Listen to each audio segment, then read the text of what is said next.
नमस्कार आदाब, मैं अनूप सोनी क्राइम पेट्रोल सतर्क के ब्लैक हेडलाइंस अध्याय के आज के एपिसोड में आप सबका स्वागत करता हूं। आज का क्राइम पेट्रोल सतर्क ब्लैक हेडलाइंस अध्याय एक ऐसा काला अध्याय है जिसने दुनिया के सबसे नेक काम पर एक ऐसा धब्बा लगाया जो शायद ही कभी मिट सके। एक बच्चा जिसे पैसा कमाने की बहुत जल्दी थी, उसने एक ऐसी घटना को हवा दी जिससे बहुत ही अलग दुनिया में भूचाल मचा। और यह सवाल उठा कि जिन दवाओं पर हम अपनी जिंदगी और सेहत के लिए निर्भर रहते हैं, क्या वो सही हैं?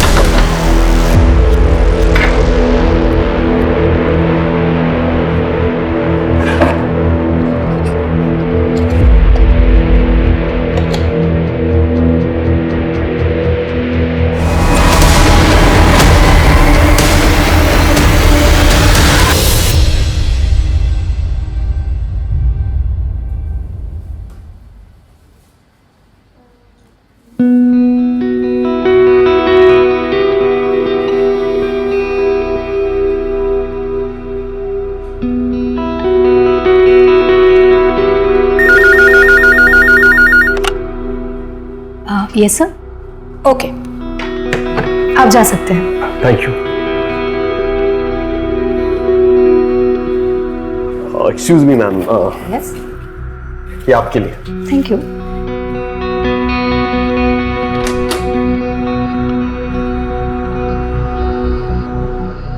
Hello sir.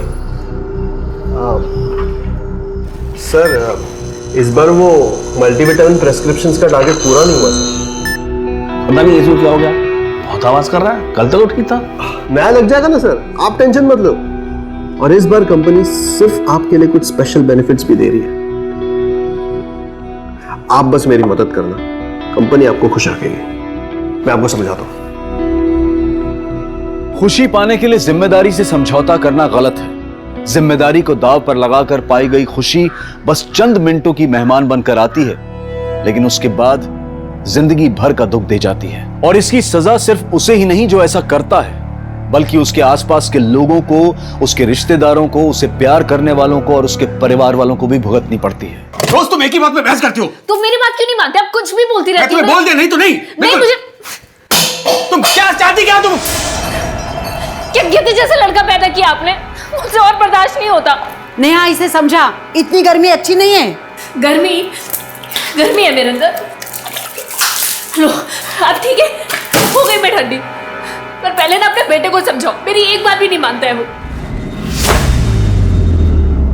सुरेश, अरे नाश्ता तो करके। सुरेश, एक दिन इसे छोड़ के रास्ते पे फेंक देगा ना वो, तभी पता चलेगा उसे।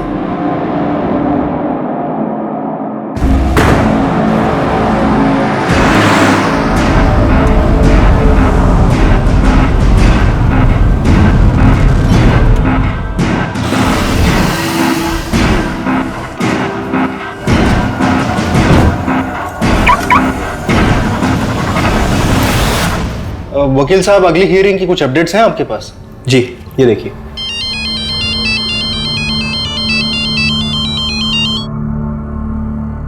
अच्छा, मुझे लगता है हमें वो दूसरा पॉइंट सामने रखना चाहिए ताकि हमारा केस और स्ट्रांग हो जाए और हमारे जीतने के चांसेस बढ़ जाएं। आप टेंशन मत लीजिए, वो हम लोग मैनेज कर लेंगे। क्यों सुरेश, थोड़ा टाइम बाय करते हैं? हाँ, मुझे लगता है कि नेक्स्ट डेट अगर इसी महीने की हो तो हमारे लिए और बेटर रहेगा। देखिए, हम वो ट्राई करेंगे कि हम इसी महीने। सर चाय। हटा यार।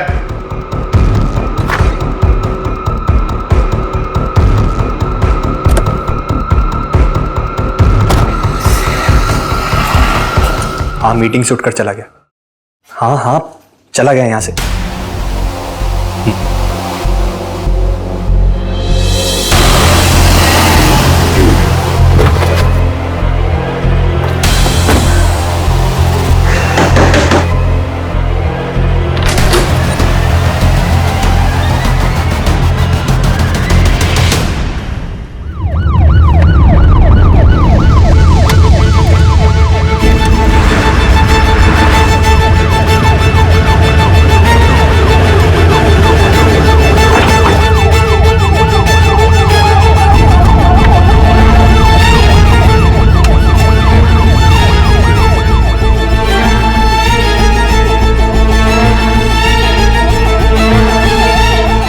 लगता है ये गाड़ी काफी टाइम से यहीं खड़ी है।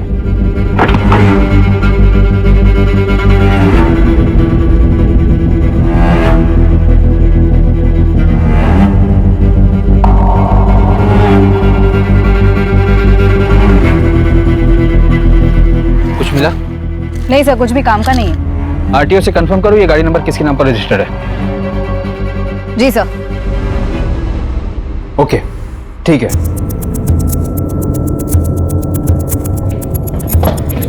सर, पिसा देवी जंगल के रास्ते में जो गाड़ी हमें मिली थी, वो गाड़ी किसी लॉयर सुरेश रेडकर के नाम पर रजिस्टर्ड है। उसका फोन भी स्विच ऑफ है। एनी मिसिंग कंप्लेंट या गाड़ी चोरी की कंप्लेंट? नहीं सर। तो पता लगाओ वकील साहब की गाड़ी जंगल में क्या कर रही थी।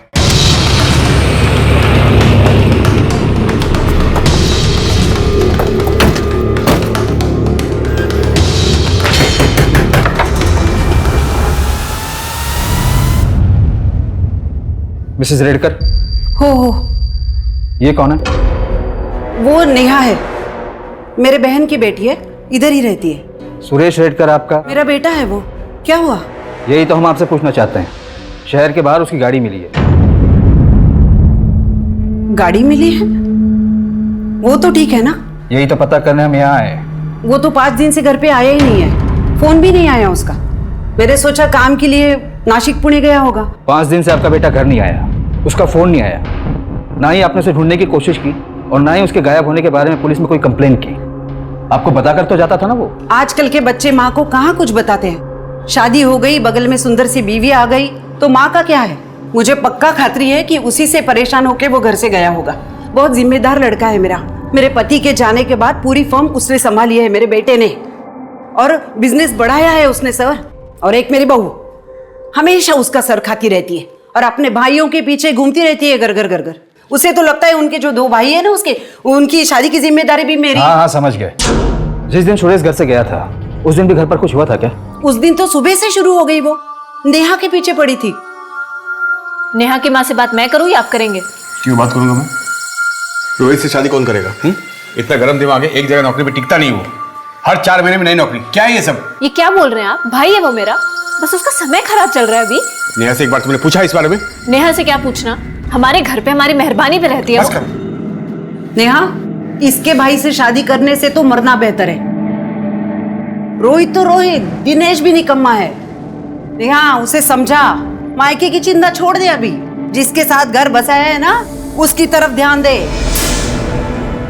और फिर पता नहीं किस बात पे दोनों में अंदर जोर से झगड़ा शुरू हुआ। तुम क्या चाहती क्या? तुम क्या गिद्ध जैसा लड़का पैदा किया आपने? आपकी बहू, क्या नाम है उनका? निकिता। हम उनसे भी बात करना चाहते हैं। लगता है घर पर नहीं है वो। 3 दिन से मायके में जाके बैठी है वो। इन 5 दिनों में आपको कोई फिरौती का कॉल आया था? फिरौती का कॉल? नहीं, मुझे तो नहीं आया था। आपको गुमशुदा की कंप्लेन लिखवानी है? हाँ, जरूर लिखवानी है। जिस दिन गायब हुए थे उस दिन क्या कपड़े पहने थे सुरेश ने? वो तो हमेशा, मतलब ऑफिस जाते वक्त जो पहनता है वही। ठीक है, जब निकिता आ जाए तो उन्हें पुलिस स्टेशन भेज दीजिएगा।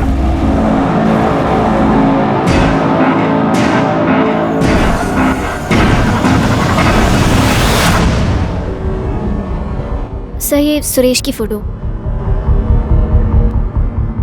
मुझे फॉरवर्ड कर दीजिए। जी। आपकी शादी सुरेश से कैसे हुई? वो तो आपसे उम्र में काफी बड़े हैं। उन्होंने कई बार मुझे अपने ऑफिस के पास देखा था, फिर शादी के लिए प्रपोज किया। आप दोनों? ये मेरे दादा हैं, रोहित और दिनेश। आपकी सासू माँ का कहना है कि आप दोनों के आपसी झगड़े की वजह से सुरेश घर छोड़कर चला गया। हाँ, झगड़ा हुआ था, लेकिन ऐसा कुछ नहीं कि वो घर छोड़कर चले जाएं। आ जाएंगे वो। वैसे भी सर, किस घर में हस्बैंड वाइफ के बीच में झगड़ा नहीं होता। सर, सुरेश की कजिन सिस्टर नेहा हमारे साथ ही रहती है। रोहित दादा बहुत अच्छे हैं, बस लक आजकल साथ नहीं दे रहा, इसलिए काम में थोड़ी प्रॉब्लम्स हैं। इन दोनों की शादी हो जाती तो सब ठीक हो जाता। और दिनेश दादा सुरेश की फर्म में ही काम करते हैं। वो लोग जो भी काम देते हैं अच्छे से करते हैं, बिना कुछ चूकिए। सुरेश ने कोई एहसान नहीं किया? तुम जैसी लड़की मिल गई उस बुड्ढे को। आपकी सास ने बताया कि बेडरूम में जाने के बाद झगड़ा और बढ़ गया था। सर, वो मेरा पर्सनल मैटर। आपके पति 5 दिन से गायब हैं। उनकी गाड़ी जंगल में मिली है, तो अभी आपका पर्सनल मैटर नहीं है, एक मिसिंग पर्सन केस है। मैडम, पर ऐसा कुछ भी नहीं हुआ था कि वो मुझे या घर छोड़कर चले जाएं। आ जाएंगे वो। आपको कोई फोन आया? I mean, फिरौती का? नहीं, मुझे तो नहीं आया, पर अगर मम्मी जी को आया हो तो मुझे पता नहीं। सुरेश किसी बात से परेशान थे या कोई टेंशन थी? हाँ सर, वो अभिजीत नायक, उनके बिजनेस पार्टनर। हाँ, मीटिंग से उठकर चला गया। हाँ चला गया यहाँ से। ठीक है, आप लोग जा सकते हैं। हम मिसिंग कंप्लेंट के आधार पर अपनी इन्वेस्टिगेशन शुरू करते हैं। ठीक है सर, थैंक यू सर। 5 दिन हो गए हैं घर का आदमी गायब हो जाता है और घर की औरतों को कोई फर्क नहीं पड़ता है। सर, फॉरेंसिक रिपोर्ट के मुताबिक गाड़ी में कोई मारपीट और खून के निशान भी नहीं मिले। गाड़ी डैमेज होने और ब्रेक लगने के भी कोई निशान नहीं है। गाड़ी वहां पर बहुत आराम से पार्क की गई थी।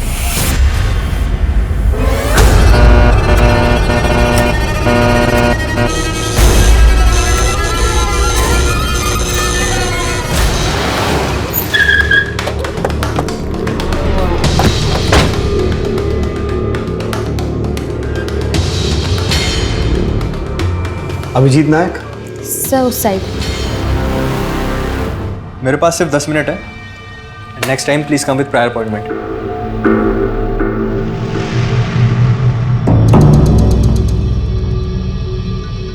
मुझे नहीं पता सुरेश कहाँ है। आपने ढूंढने की कोशिश भी नहीं की? पता नहीं, पिछले कुछ महीनों से बहुत अजीब बर्ताव कर रहा था। मैंने तो उससे सवाल पूछना ही बंद कर दिया था। हमें सुरेश की गाड़ी पीसा देवी जंगल से मिली और वो पिछले 5 दिनों से गायब है। उसकी माँ और बीवी को ना तो कोई फ़ोन आया है ना ही मैसेज, और उन्होंने उसे ढूंढने की कोशिश भी नहीं की। आपने भी कोशिश नहीं की? तो आप भी कोशिश मत करो। जब कंप्लेन नहीं दी है तो केस ही नहीं बनता है ना। सुरेश की माँ और बीवी ने कंप्लेंट की है और आप हमें हमारा काम मत सिखाइए, वरना हम आपको आपका काम सिखाना शुरू करेंगे।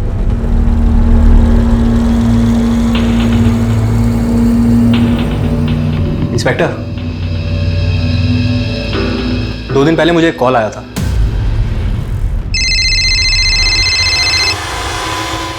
एडवोकेट अभिजीत नायक। सुरेश रेडकर हमारे पास है, जिंदा वापस आइए तो 25 लाख तैयार रखना। आपको किडनैपर ने कॉल किया था और आपने इसे रिपोर्ट भी नहीं किया, और किडनैपर ने आप ही को कॉल क्यों किया? मैंने भी उसे यही सवाल किया, लेकिन मुझे क्यों फोन कर रहे हो? क्योंकि हमें औरतों से बात नहीं करनी। पर मेरा क्या लेना देना इससे? तुम उसके पार्टनर हो ना, पैसा तुम्हारे पावर में ही होगा। देखो सुनो, तुम्हें कोई गलतफहमी हुई है ऐसा कुछ? पैसा जमा करके रखना, फिर फोन करूंगा। हेलो, मैं आपको कह रहा हूं, मैं कोई पैसे नहीं देने वाला। मेरे इससे कोई लेना देना नहीं है। पंकज सर, सबसे पहले तो इस अभिजीत को जो किडनैपर का कॉल आया था उस कॉल को ट्रेस करो। ये केस सचमुच अजीब है। सुरेश के गायब होने से किसी को कुछ फर्क ही नहीं पड़ रहा है। औरतें आपस में झगड़ा कर रही हैं, पार्टनर को सिर्फ अपनी पड़ी है। रैंसम कॉल को कोई इतना कैजुअली कैसे ले सकता है? हो सकता है फिरौती का कॉल अभिजीत की ही साजिश हो, 25 लाख ऐंठने के लिए। ये लॉयर है, गेम प्लेयर भी हो सकता है। इसकी पूरी कुंडली निकालो। और सुरेश के कॉल रिकॉर्ड्स और फोन ट्रैकिंग रिपोर्ट का क्या स्टेटस है? आते ही होंगे सर। रिश्ते कभी एक दूसरे के लिए जान देने वाले तो कभी एक दूसरे की जान लेने वाले। सुरेश के रिश्ते बहुत अजीब थे। उसकी मां और उसकी बीवी ने अपने आपसी तनाव की वजह से सुरेश के गायब होने के 5 दिन बाद तक ना तो उसकी कोई पुलिस कंप्लेंट की और ना ही उसे ढूंढने की कोशिश की, और उसके पार्टनर ने भी यही किया। लेकिन क्यों? क्या सुरेश उन्हें अपनी जिंदगी में नहीं चाहिए था, या फिर सुरेश इन लोगों से इतना उकता गया था, परेशान हो गया था कि वो खुद इनसे दूर चला गया?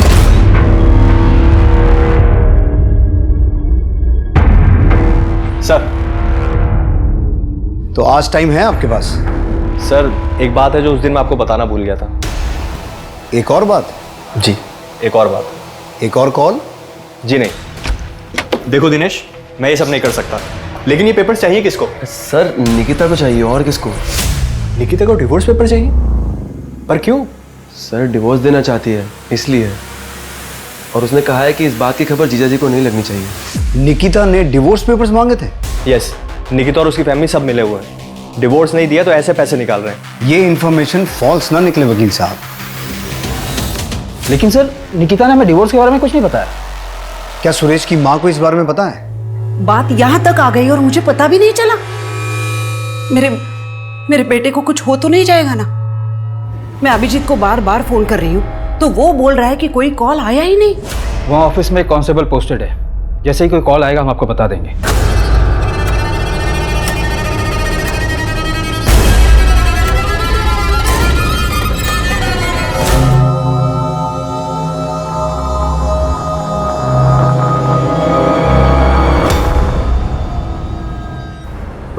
दिनेश, ये तुम सबका प्लान है ना?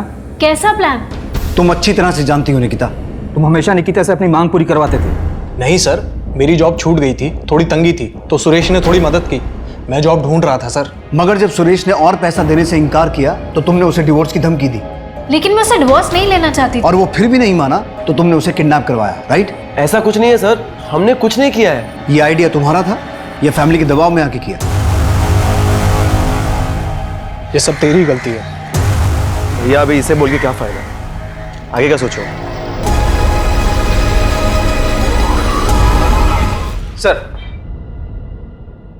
सर, जिस दिन सुरेश गायब हुआ था उस दिन ज्यादातर मिस कॉल निकिता के ही थे, और उसी दिन सुरेश ने एक अनसेव नंबर पर 2 बार कॉल किया था। मैंने पता किया, वो नंबर किसी नारायण भाई महाराज का है। उनका अपना एक बंगला है जहाँ पर वो प्रार्थना और मेडिटेशन करवाते हैं, और लोकेशन भी दिखा रहा है कि सुरेश उसी एरिया में था। सर, ये देखिए सर, सोशल मीडिया से मिला। बुला लो इसे। बुलाया है, आज आउट ऑफ टाउन है, कल आएगा। ये खेल कुछ समझ में नहीं आ रहा है। सुरेश की मां लता को कुछ पता ही नहीं है। वो सिर्फ सुरेश की बीवी निकिता पे इल्जाम लगा रही है। निकिता के बारे में अभी बहुत कुछ पता चलना बाकी है।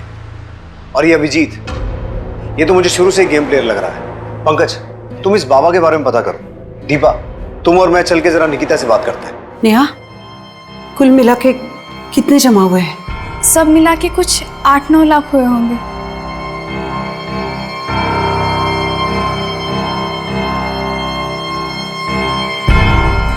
देखिए, हम पूरी कोशिश करेंगे कि अगली डेट पर पूरा केस खत्म हो जाए। एक सेकंड। हेलो। हेलो अभिजीत, मैं सुरेश की माँ बोल रही हूँ। जी माँ जी, बोलिए, कैसे फ़ोन किया? फिर से किसी का फ़ोन आया था क्या? मतलब वो किडनैपर्स का? नहीं माँ जी, अभी कोई कॉल नहीं आया, और आता है तो मैं सबसे पहले आपको बताता हूँ, ठीक है? लेकिन उसके लिए कॉल भी तो आना चाहिए ना। अब मैं चाहूँ, एक मीटिंग में बैठा हूँ जरा। अभिजीत, और एक बात करनी है मुझे। वो मैंने पैसों के बारे में बोला था, उसका इंतजाम हो गया? माँ जी, पैसे हैं, ऐसा नहीं है कि सोचा और सामने प्रकट हो गए, और मैं अरेंजमेंट कर रहा हूँ। लेकिन देखिए, बुरा मत मानिए, Suresh as a partner company में कम ही काम करता था। सारी मीटिंग्स, कोर्ट केसेस मैं ही हैंडल करता था। उसकी वजह से बिजनेस में पैसे कम आते थे। उतना मैं दे दूंगा, मगर आप मेरे भरोसे मत रहिए। लेकिन बेटा, फर्म तो सुरेश का ही है ना? जी माँ जी, सब आप ही का है, लेकिन अकाउंट में पैसे भी तो होने चाहिए ना। मैं देखता हूँ, अभी मीटिंग में हूँ, बाद में कॉल करता हूँ। सुनो अभिजीत, ऐसे कैसे तुम? हेलो।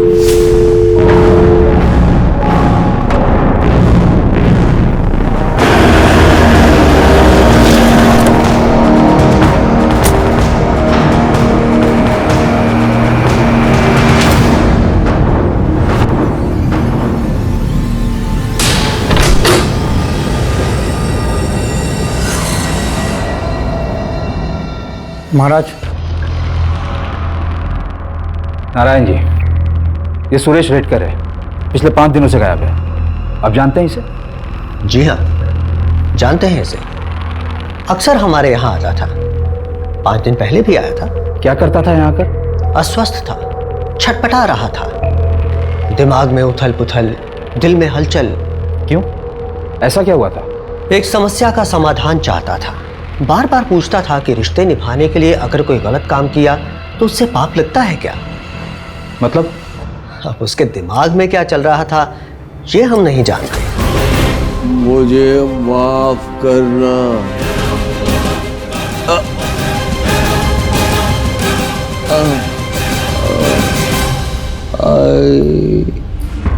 आप नारायण भाई महाराज को जानती हैं? जी नहीं। आपका पति तो बार बार उनसे पूछता था कि रिश्ता निभाने के लिए अगर कुछ गलत किया तो उससे पाप लगता है या नहीं। इसका क्या मतलब है, कुछ समझा सकती हैं आप? मुझे नहीं पता। सबसे ज्यादा रिश्ता तो आपके परिवार से निभाने की कोशिश कर रहा था वो। क्यों? इसके बारे में तो मालूम होगा तुम्हें। हमारे बीच ऐसा कुछ नहीं था, हम बस थोड़े टाइम के लिए साथ थे। लेकिन इसे देखकर ऐसा लग तो नहीं रहा। पुराना प्यार फिर लौट आया, सुरेश बीच में आ रहा था, इसलिए उसे रास्ते से हटाने के लिए किडनैपिंग का प्लान बनाया। ये क्या बोल रहे हैं आप? हमारे बीच अब ऐसा कुछ भी नहीं है, और मेरे और सुरेश के बीच भी अब रिश्ते बेहतर हो रहे थे। और फिर भी तुम्हें उससे डिवोर्स चाहिए था? वो मैं उसे सिर्फ धमका रही थी, किस बात के लिए? ताकि वो मेरी बातें मान ले। तुम्हारा और निकिता का अफेयर था और शादी के बाद पिछले कुछ दिनों में फिर से शुरू हो गया। तुमने सोचा इस सब को ठीक करने का एक ही रास्ता है, सुरेश को रास्ते से हटाना। पहले एविडेंस लेकर आओ और फिर मैं मेरा जवाब दूंगा। यहाँ कोर्ट के बाहर नहीं, कोर्ट के अंदर। मैं निकिता से मिलता हूँ, लेकिन मेरी भी अब शादी हो चुकी है। And my wife is beautiful then Nikita. देखो अभिजीत, बस मेरे लिए ये काम कर दो, उसके बाद मैं तुमसे और कोई काम नहीं बोलूंगी। निकिता, इस फर्म में ऐसे टेढ़े काम नहीं हो सकते। और वैसे भी ये फर्म तुम्हारे महान ससुर और पति के आदर्शों पर चलता है, मेरे नहीं। अभिजीत, तुम इतना नहीं कर सकते मेरे लिए? उसने बोला है वो करेगा काम। कब? कितनी जल्दी है तुम्हें? एक काम बोला था, इतने महीने हो गए। साइड में रुको, उतरना है मुझे।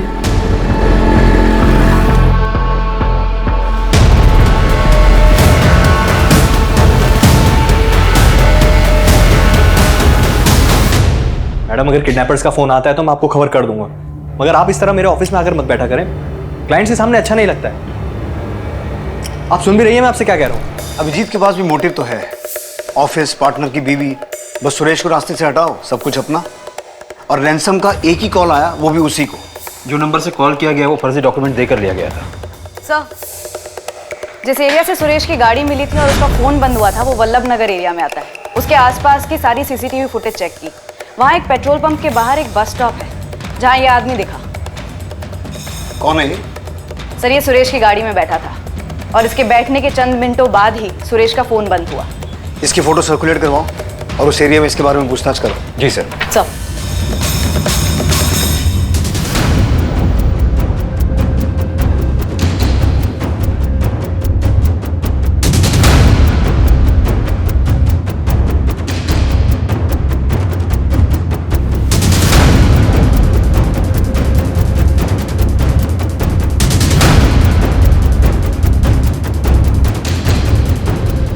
पुलिस ने उस अनजान आदमी को ढूंढने में पूरी ताकत लगा दी, लेकिन उस वक्त तक जिन पर भी पुलिस को शक था उनके खिलाफ पुलिस को कोई पुख्ता सबूत नहीं मिले थे और उन्होंने भी उस अनजान आदमी को नहीं पहचाना या शायद जानबूझकर पहचानने से इनकार कर दिया।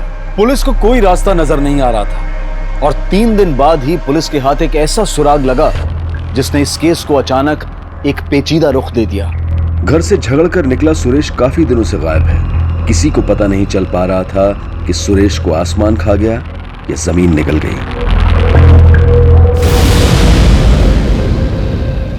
इस आदमी को देखा? ये आपके लिए। Thank you. कंपनी आपको खुश रखेगी।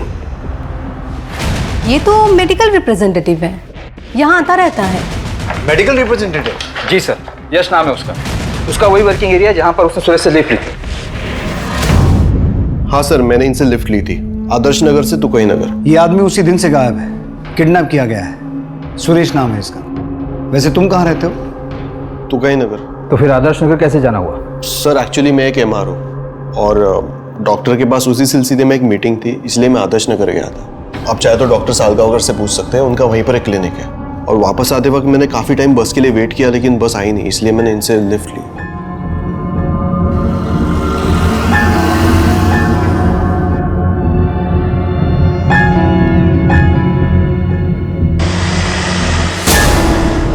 और जैसे ही तुकाई नगर आया मैं गाड़ी से उतर गया। उस दिन कुछ अजीब बात हुई या फिर ऐसा कुछ नोटिस किया? सुरेश से बातचीत हुई तो उसने कुछ बताया कि वो कहाँ जा रहा है? सर उनसे तो कुछ बात हुई नहीं, वो पूरा टाइम चुपचाप ही थे। पुलिस अब इस केस में एक डेड एंड पर पहुंच गई थी। किसी के खिलाफ कोई सबूत नहीं था और ना ही कोई गवाह था। सुरेश का पार्टनर अभिजीत, उसकी मां लता, सुरेश की पत्नी निकिता, ये सभी शक के दायरे में थे, लेकिन पुलिस के पास इनके खिलाफ कोई सबूत नहीं था। और जहां तक यश का सवाल था, यह हो सकता था कि यश इत्तेफाक से गलत समय पर गलत जगह पर था, लेकिन यश सुरेश के साथ देखा गया आखिरी शख्स था, इसीलिए वो शक के दायरे में आ गया और पुलिस ने यश पर कड़ी नजर रखी।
डॉक्टर सरगावकर कहाँ बैठते हैं?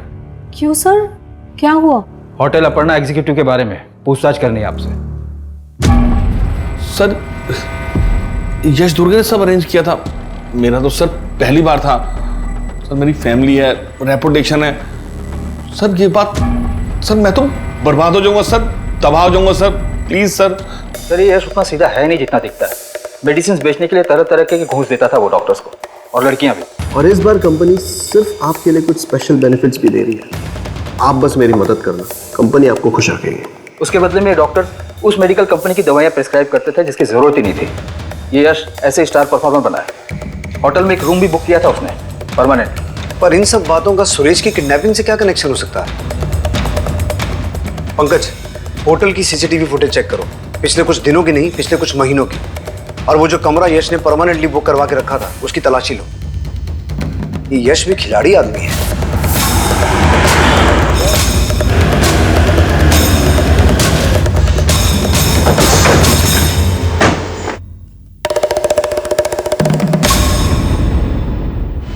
ये लड़का यहाँ आता था? हाँ सर। ये जिस रूम में ठहरता था उसकी चाबी दीजिए। Okay sir.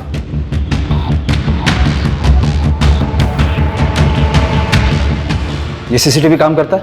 हाँ सर। इसकी फुटेज चाहिए हमें।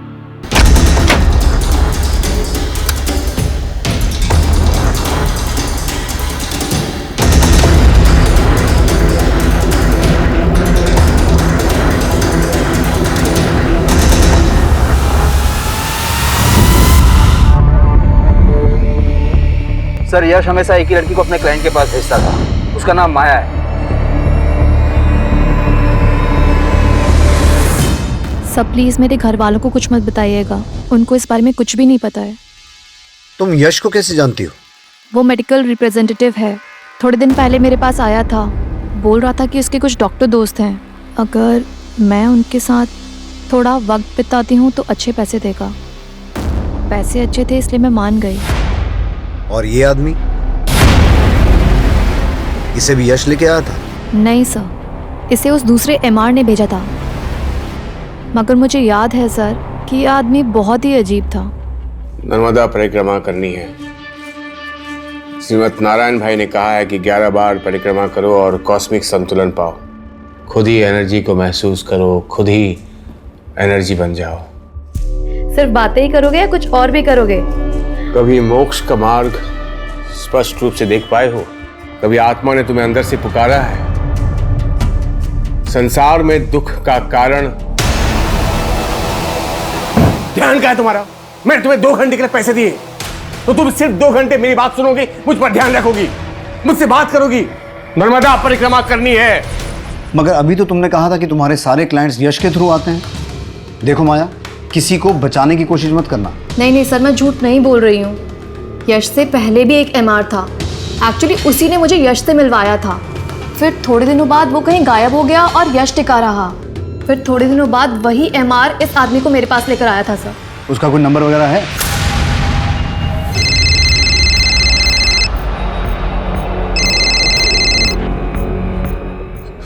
अच्छा ये बताओ, ये मोबाइल कहाँ से उठाया तुमने? चोरी की क्या? साहब मैंने चोरी नहीं की, मैं सच बोल रहा हूँ। मैंने वो खुद के पैसों से खरीदा है। फिर तुम्हारे पास इतने पैसे कहाँ से आए? सर एक आदमी था, वो मुझसे पेट्रोल खरीदवाता था। साहब वो मुझे पैसे देता था, 2 लीटर पेट्रोल के 1000 रुपए देता था। वो हर बारी वो पेट्रोल से कुछ सामान जलाता था। वो हमारी बस्ती के पास वाला जंगल है ना, वो वहीं पे जलाता रहा साहब। पिछले 2 हफ्तों से वो मुझे पैसे दे रहा है, और ये मोबाइल भी मैंने उसी पैसों से खरीदा है। क्या वो जगह दिखा सकते हो?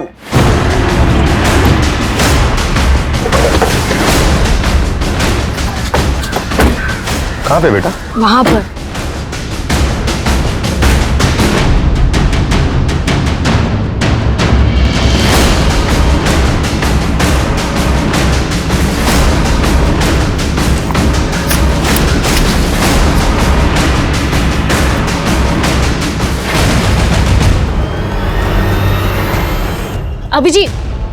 अभिजीत, तुम्हें इतने कॉल्स कर रही हूँ, इतने मैसेजेस कर रही हूँ, एक का भी रिप्लाई नहीं। तुम जो बोल रही हो वो नहीं हो सकता, मुझे इन सबसे दूर रखो प्लीज। पर अब प्रॉब्लम क्या है? प्रॉब्लम ये है कि मुझे नहीं करना ये सब कुछ। पर तुम तो मान गए थे ना, अब क्या अचानक से? मेरा मन बदल गया है, मुझे वो सब नहीं करना है। प्लीज तुम हटो यहाँ से, हट जाओ यहाँ से। अभिजीत मेरी बात नहीं सुननी मुझे।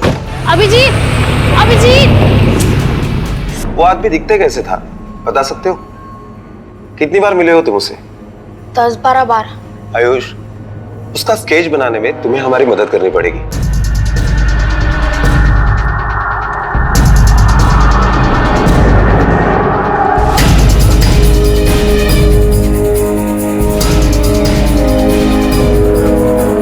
सर, क्रांति चौक पुलिस स्टेशन में एक केस की तहकीकात में इस आदमी का स्केच बना है।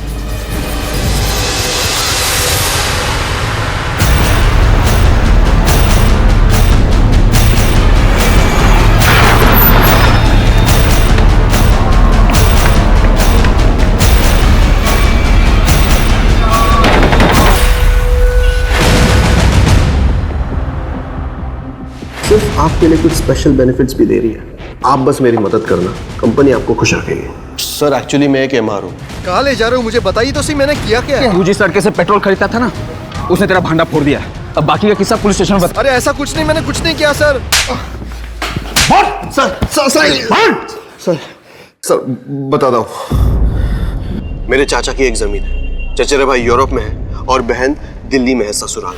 अगर ये जमीन बेची तो मालामाल हो सकता है, लेकिन वकील मान नहीं रहा है। क्यों? अरे डॉक्यूमेंट्स पे बाकी सबका नाम हटाकर सिर्फ मेरा नाम रखने के बहुत सारे पैसे मांग रहे हैं। तेरा ये काम मैं करा देता हूँ, लेकिन 10% लगेगा। कमीशन दिया, मगर इतना टेढ़ा काम कोई वकील वगैरह हो तो ही हो पाता है, क्योंकि जमीन के पेपर्स में हेरा फेरी करना उनके लिए उतना मुश्किल नहीं होता। इसी को किडनैप करते हैं। जब तक सुरेश ऑफिस में नहीं है, उसके पार्टनर से पेपर बनवा लेंगे। किडनैपिंग का पैसा भी तो मिलेगा ना। फिर हमने किडनैपिंग की पूरी प्लानिंग की।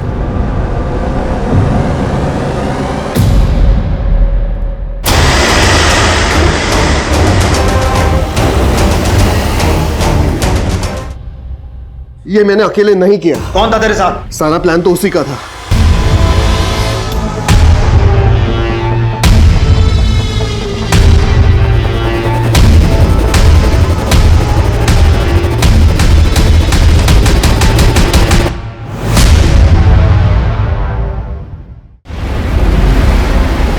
हाँ सर, मैं रोहित की बीवी थी, लेकिन पिछले ही साल हमारा डिवोर्स हुआ है। अब मेरा रोहित और उसकी फैमिली से कोई लेना देना नहीं है सर। ऐसा क्या हुआ था? बताने में भी शर्म आती है। रोहित आज अचानक होटल में लाने का अच्छा सुनो, तुम यहाँ 2 मिनट आराम से बैठो, मैं रिसेप्शन से होके आता हूँ बस, ठीक है? हाँ लेकिन तुम बताओ।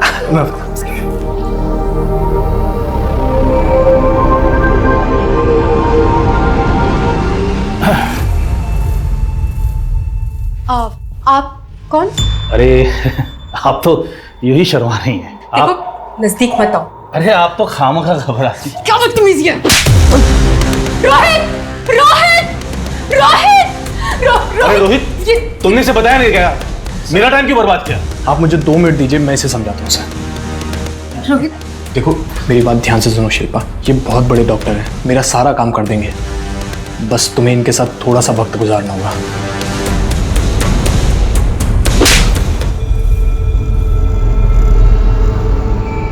और उसके बाद मैंने उससे सारे रिश्ते तोड़ दिए।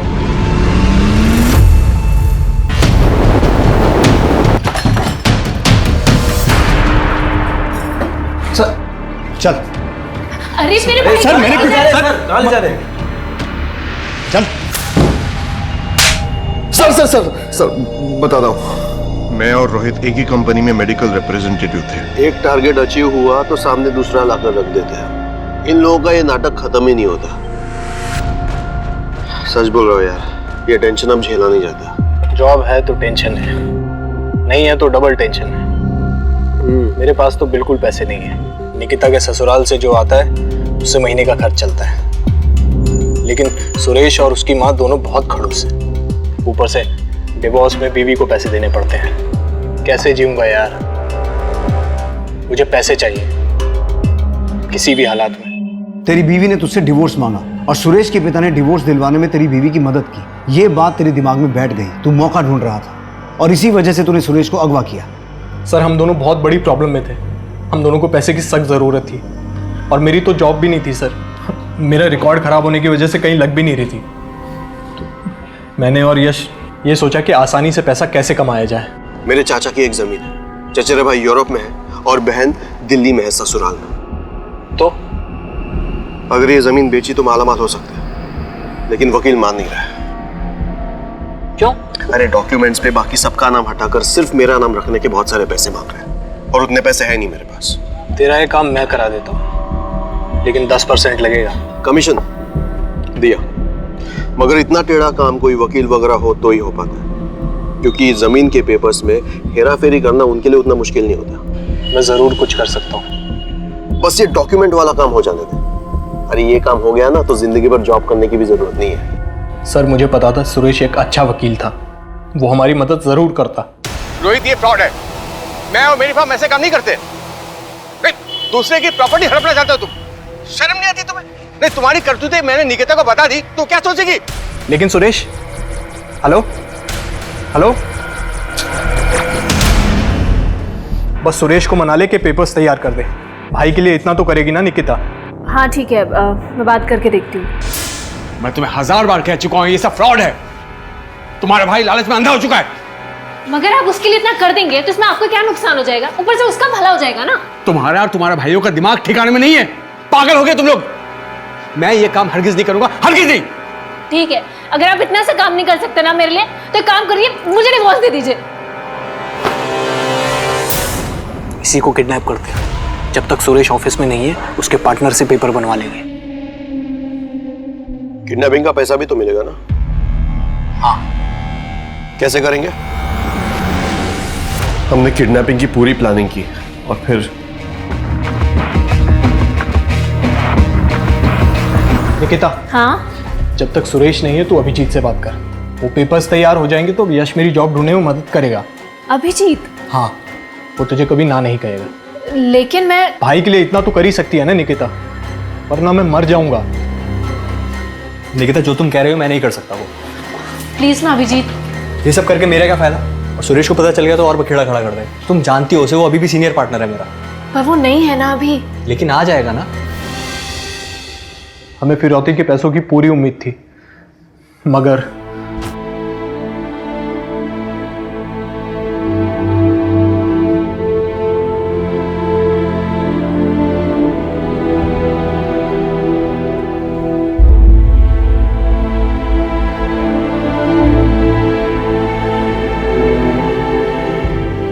इस केस के दौरान मेडिकल प्रोफेशन की एक डार्क साइड सामने आई, जिसमें मेडिकल रिप्रेजेंटेटिव यानी कि एमआर और डॉक्टर्स तक सभी शामिल थे। रोहित ने अपनी बहन के साथ जबरदस्त विश्वासघात किया और उसी तरह से यश और उस डॉक्टर ने भी उन पर भरोसा करने वाले पेशेंट्स के साथ विश्वासघात किया। ये कहानी सिर्फ एक गुनाह की नहीं है, बल्कि रिश्तों में अपने ही लोगों द्वारा किए गए विश्वासघात की भी है। जैसे कि हर प्रोफेशन में भले और बुरे लोग होते हैं, वैसे ही मेडिकल प्रोफेशन का भी है। लेकिन इस प्रोफेशन के कुछ बुरे लोगों की वजह से लोगों की जिंदगियां दांव पर लग जाती हैं और पूरे प्रोफेशन का नाम बदनाम हो जाता है। लेकिन जो भी हो, अब हमें अपने मेडिकल प्रिस्क्रिप्शन और मेडिकल टेस्ट को लेकर चौकन्ने रहना होगा। ये सवाल पूछने होंगे कि ये डॉक्टर्स जो हमें लंबी चौड़ी दवाइयां लिखकर देते हैं, उनका इस्तेमाल जरूरी भी है या नहीं। लेकिन इसका मतलब ये नहीं है कि हम हमेशा दूसरों पर शक करें।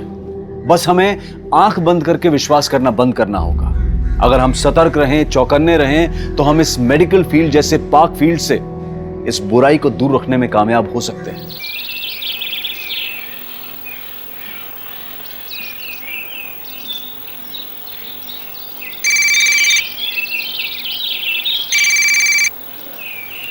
हेलो, हाँ हाँ, हम स्टेशन पहुंचने वाले हैं। चिंता मत कीजिए, कोर्ट समय पे पहुंच जाएंगे।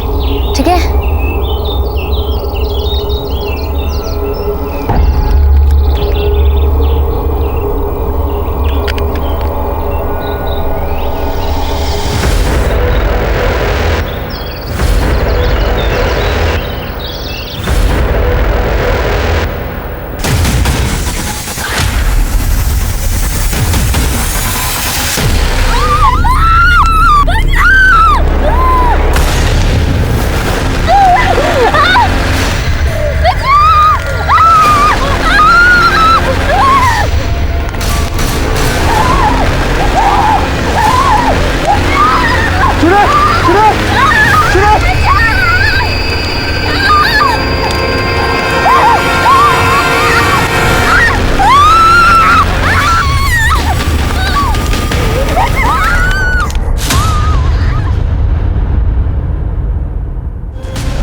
लोगों ने मेरी बेटी के साथ ऐसा किया उसे फांसी पर चढ़ा दीजिए। अगर ऐसा नहीं कर सकते हैं ना तो हमारे घर पे बम फेंक दीजिए, क्योंकि कोर्ट कचहरी जाने की हिम्मत नहीं है हमने।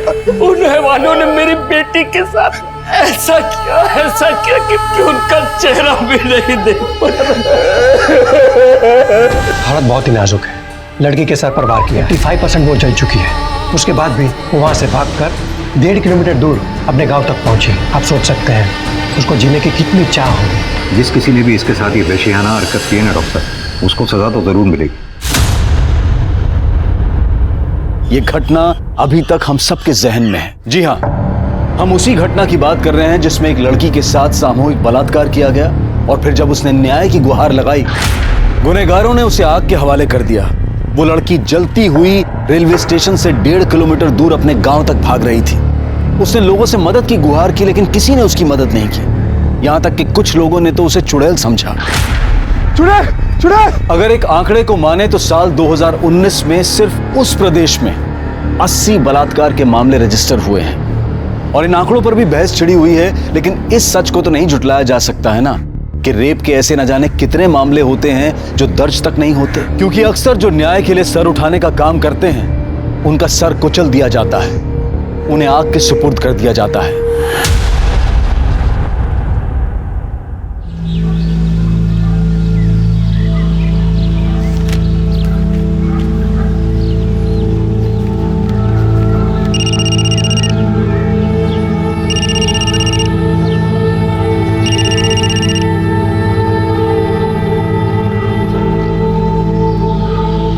ऐसे काहे मुंह फुला के बैठी हो?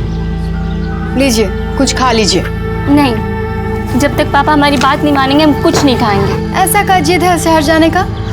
पढ़ेंगे, कुछ बनेंगे। अभी हमारी लाइफ ठीक है, लेकिन इसे और परफेक्ट बनाने के लिए हमें शहर जाके पढ़ना तो पड़ेगा ना। फूल दो सबको, हमारा माला कहाँ है यार? लाओ।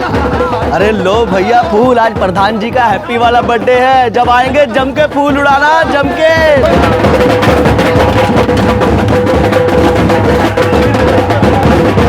जन्मदिन मुबारक हो जीजा जी। अरे इसका क्या जरूरत था भाई? अरे इसमें जरूरत कैसा? आज तो आपका हैप्पी वाला बर्थडे है। अभी तो सिर्फ 4 लोग आया है, लेकिन रात को दिखेगा। कड़क प्रबंध किए हम पार्टी का। अरे गर्दा उड़ा देंगे। प्रणाम मालिक।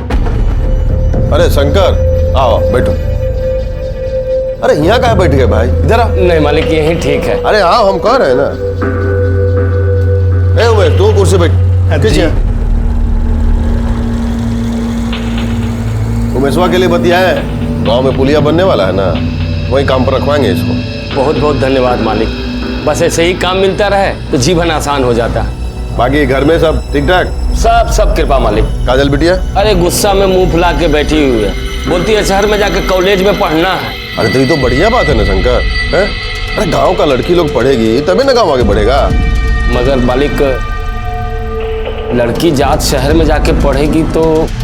अरे तुम उसका चिंता मत करो, हम जो है ना उसका कॉलेज में एडमिशन भी करवा देंगे और हॉस्टल भी दिलवा देंगे। काजी हो जाएगा ना? काहे नहीं हो जाएगा, आप बोल दिए तो हो जाएगा। इनका तो अभी तक भूख हड़ताल जारी। अच्छा। ए भाई, तुमको शहर जाना है पढ़ाई करने के लिए ना? चली जाना। महेंद्र मालिक बोले हैं सब इंतजाम हो जाएगा। ठीक है, चलो अब खाओ। अरे अपना हाथ से खिलाइए तभी ना खाएगी। अरे बुढ़वा को ही तो कर रहे हैं। ये लो।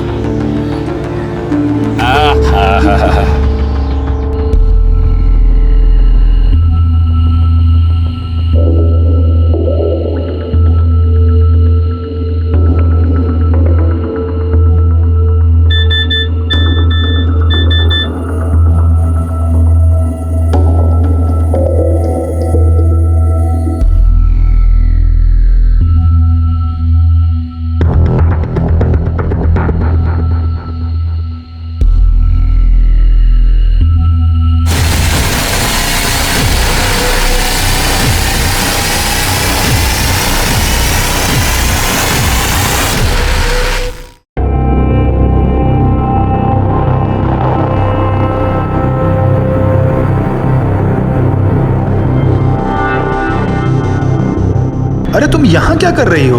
हाँ, वो किसी को एक अच्छी खबर देनी थी। अच्छा, किसको? अपने बॉयफ्रेंड को। पता है, पापा हमें पढ़ाई करने के लिए शहर भेजने के लिए तैयार हो गए। अरे वाह, अरे तो बहुत अच्छी खबर है। फिर तो इस बात पर एक पप्पी बनती है ना? सोचना भी मत, वर्जिन है हम। अरे तो हम पप्पी ले रहे हैं, इसमें वर्जिन से क्या मतलब है? शादी से पहले दिल्ली बहुत दूर है तुम्हारे लिए, समझे? शादी में तभी बहुत देर है, और हम तो अभी बच्चे हैं यार। चलो ना घर घर खेलते हैं, आओ ना। सोचना भी मत।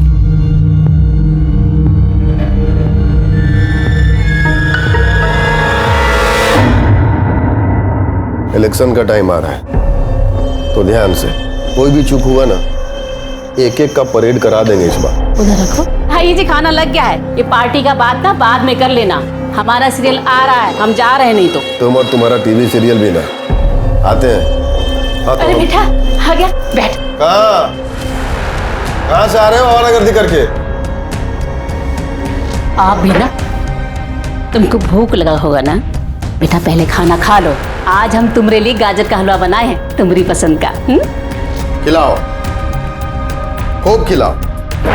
वैसे भी जो है जो खाली आवारागर्दी करने और खाने के लिए तो पैदा हुए हैं। लो बेटा, ये लो, इधर से सब्जी ले लो, खाओ खूब खाओ। संदीप, अरे बेटा देखा, कर दिया ना उसको नाराज, खाना भी नहीं खाया उसने।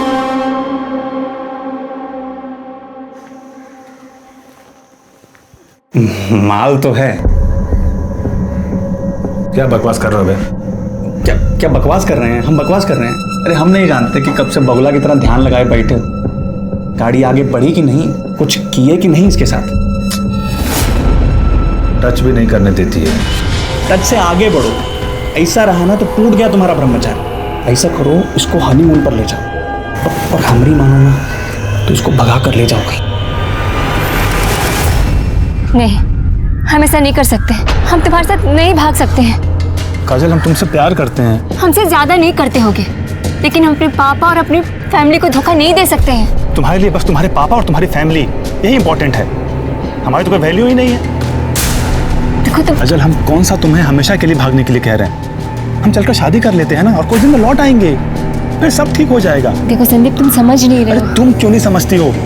देखो काजल, प्लीज माइंड मत करना, लेकिन हम बहुत डिफरेंट हैं। तुम गरीब हो, दूसरी जाति की हो, हमारे पापा कभी तुमको एक्सेप्ट नहीं करेंगे। अरे तुम जा रहे हो शहर पढ़ने के लिए, पढ़ लिख के कुछ काम करेंगे तो तुम्हारे पापा हमें जरूर स्वीकार करेंगे। अरे अपने पापा को हम जानते हैं, तुम नहीं जानती हो। उनके लिए उनकी गर्दन ना बेटे के प्यार से भी ऊंची है। और देखो काजल, हम तुमको लास्ट वार्निंग दे रहे हैं, हमारे साथ भाग चलो, नहीं तो हम अपनी जान दे देंगे।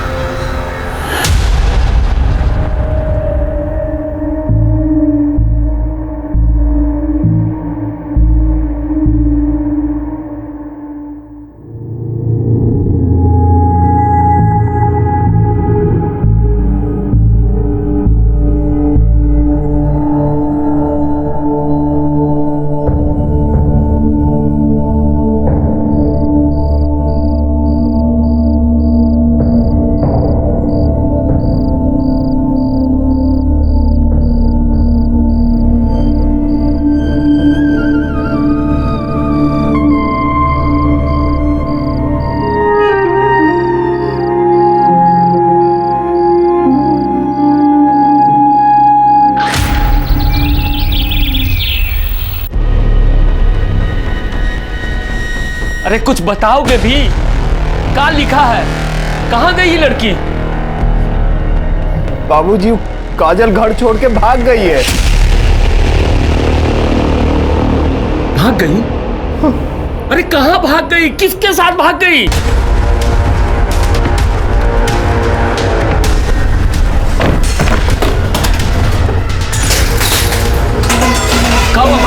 मालिक हमारा सामने बैठने का औकात नहीं है, और हमारा समझी बनने का सपना देख रहे हो। क्या बात कर रहे हो? साले एक को काट के ना पूरा घर को संसार में हमारा बेटा को। यहां तक कि कहानी किसी फिल्म की कहानी की तरह थी। लड़की को लड़के से प्यार हो गया, दुनिया वालों के डर से वो लड़के के साथ घर छोड़कर भाग गई। बस फर्क सिर्फ इतना था कि काजल को यह नहीं पता था कि संदीप के दिल में क्या चल रहा है।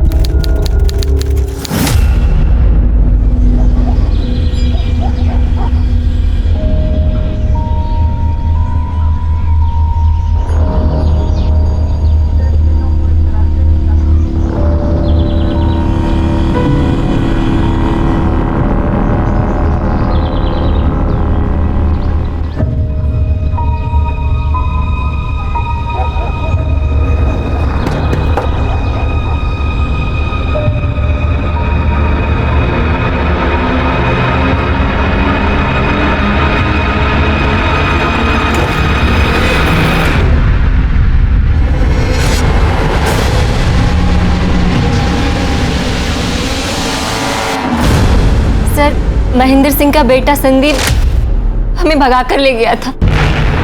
वो हमें पटना ले गया था। तुम तो बालिग हो ना, और वो भी, और तुमको अगवा तो किया नहीं था, अपनी मर्जी से गई थी तुम उसके साथ, तो फिर केस कैसा? सर केस ये नहीं है कि वो हमको भगा कर ले गया, केस ये है कि वो हमने साथ फ्रॉड किया है। काजल, ये देखो कोर्ट का पेपर है, देखो इस पर हमने साइन कर दिया, तुम भी फटाफट साइन कर दो। अरे लेकिन हमारी शादी तो कोर्ट में होने वाली थी ना। अरे हम देखो वकील से बात कर लिए हैं, कोर्ट में जाके करो चाहे यहाँ करो, एक ही बात है। और तुम क्या चाहते हो कि हम दोनों कोर्ट जाएं और बाबूजी के आदमी हमको वहीं धर लें? फिर इतना सोच कर रहे हो, चलो करो। अरे सब लिखा तो है इसमें ना, देखो यहाँ पे हस्बैंड में हमारा नाम है, वाइफ में तुम्हारा नाम है, करो।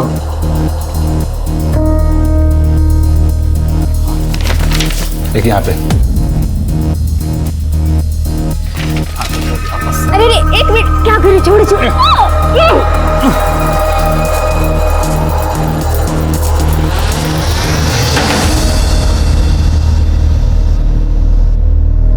ये लो सिंदूर, हमारी मांग भर दो। अभी जरूरी है क्या? बहुत जरूरी है। संदीप ने हमारे कहने पे हमसे शादी की। अब तो हक है ना? अरे और फिर हमारे साथ एक महीने तक वो सब कुछ किया और एकदम अचानक गायब हो गया। और जब हमने उसे फोन किया तो उसने हमें फोन पे कहा कि तुम्हारे और हमारे बीच सब कुछ खत्म हो गया। फिर हमने कहा कि हमारी शादी हुई है, तो उसने कहा कि वो पेपर नकली था। ये तो बलात्कार है। शादी का वादा करके किसी के साथ शारीरिक संबंध बनाना भी बलात्कार होता है। सिर्फ उसने हमारे साथ शादी का वादा नहीं किया, शादी की थी लेकिन नकली। देखो तुम चिंता मत करो, वो चाहे प्रधान का बेटा हो चाहे मिनिस्टर का, गलत काम का सबको सजा मिलता है।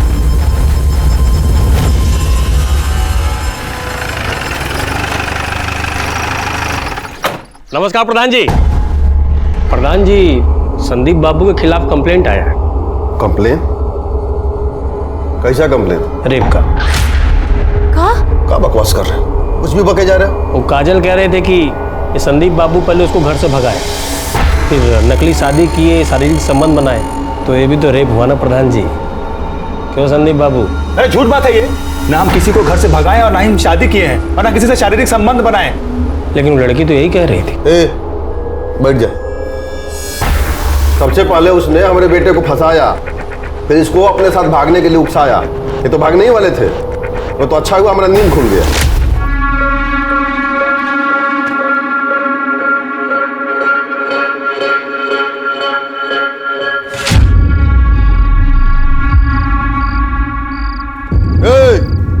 कहाँ? वो भी ये बैग वैग लेके चलो अंदर, चलो। उसके बाद हमने इनको दिल्ली भेज दिया, इनके मामा के पास। वहीं थे 1 महीना से। लेकिन वो काजल तो कह रही थी कि अरे झूठ बोल रही है, समझ में नहीं आ रहा तुमको? अब कहा है ना प्रधान जी, अगर लड़की रो रो के झूठ भी कहेगी ना तो लोग सच्चे मानेंगे। अब बात बढ़ी तो बड़ी भी बन सकती है। सुना है गांव के बाहर प्लाट काट के बेच रहे हैं, अगर एक ठो प्लॉट हमको मिल जाता तो मोहब्बत करेंगे, घर से भागेंगे। पुलिस से झूठ बोलती हो? हम झूठ नहीं कर रहे हैं सर, वो 1 महीने से हमारे साथ पटना में था। नहीं, वो पटना में नहीं था, दिल्ली में था, और तुम्हारे साथ भागने के लिए तैयार नहीं हुआ तो चलिए थाने में रिपोर्ट लिखाने के लिए। झूठी। ये गलत है, उसने हमको धोखा देके हमारे साथ रेप किया है। कोई रेप नहीं किया था, वो प्रधान का बेटा है यहाँ के। तुम्हारे कहने पे झूठा कैसे फंसाते उसको? चलिए निकलिए यहाँ से। साहब आप ठीक नहीं कर रहे हैं हमारे साथ।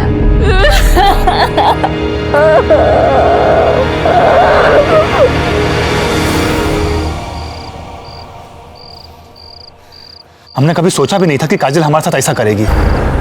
आज उसकी वजह से सबके सामने पापा ने हमको चप्पल से मारा है। ये तुम्हें झूठ मूठ का काहे फंसा रही है? अरे ये तो हमको भी नहीं पता चल रहा है, हमको लगा वो हमसे प्यार करती है। आते हैं।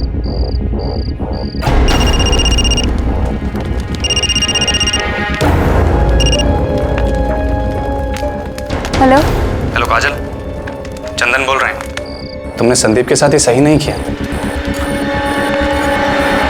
प्रधानवा हमको कोई भी काम देने के लिए मना कर दिया है, और गांव का कोई भी ठेकेदार हमको छोटा मोटा काम देने के लिए भी तैयार नहीं है। समझ में नहीं आ रहा है कि पैसा कहां से आएगा।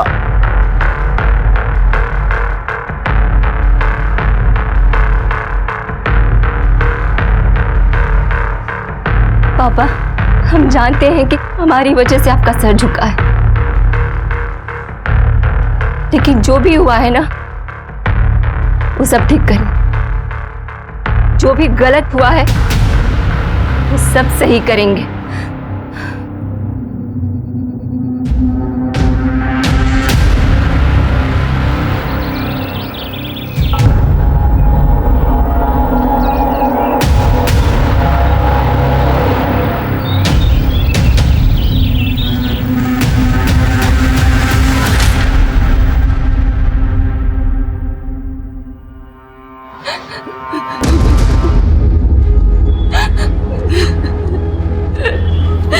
काजल होगा जी, क्या बोला है हमको यहाँ? प्रधान जी, काजल कह रही है कि चंदन और संदीप इसके साथ वही बलात्कार किया है।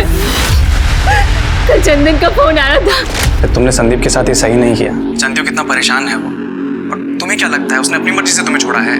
वो तो मौसा जी ने चप्पल से मारा था उसको, मना किया था तुमसे मिलने के लिए, इसलिए संदीप ने मना किया। और तुम तो संदीप के पीछे ही पड़ गई यार। देखो, मेरा संदीप से बात हो गया है, तुम कल सुबह मंदिर आ जाना, हाँ? और वहीं हम तुम दोनों का लगन करा देंगे। और एक बार भगवान के आगे शादी हो गई ना तो कोई कुछ नहीं कह पाएगा। सर ये झूठ बोल रही है। हम मानते हैं, हमने इसे फोन जरूर किया था, पर हेलो काजल, चंदन बोल रहे हैं। अरे तुमने संदीप के साथ ना सही नहीं किया। जानती हो कितना परेशान है वो, तुम किस बात का बदला ले रही हो यार उससे? सच्चा प्यार करता था वो तुमसे। क्या चाहिए तुम्हें? ये नाटक काहे कर रही हो यार? देखो, तुम्हें जो इल्जाम लगाना है लगा लो, लेकिन उसे झूठे रेप केस में फंसाओ मत। ये लोग झूठ बोल रहे हैं। इन लोगों ने हमसे मंदिर में शादी करने की बात की थी और फिर वहां बुला के। हे भगवान, तुम लोगों ने तो डरा ही दिया। ऐसा सलवार कुर्ता में शादी करोगी? ले लो, बदल लो मंदिर के पीछे।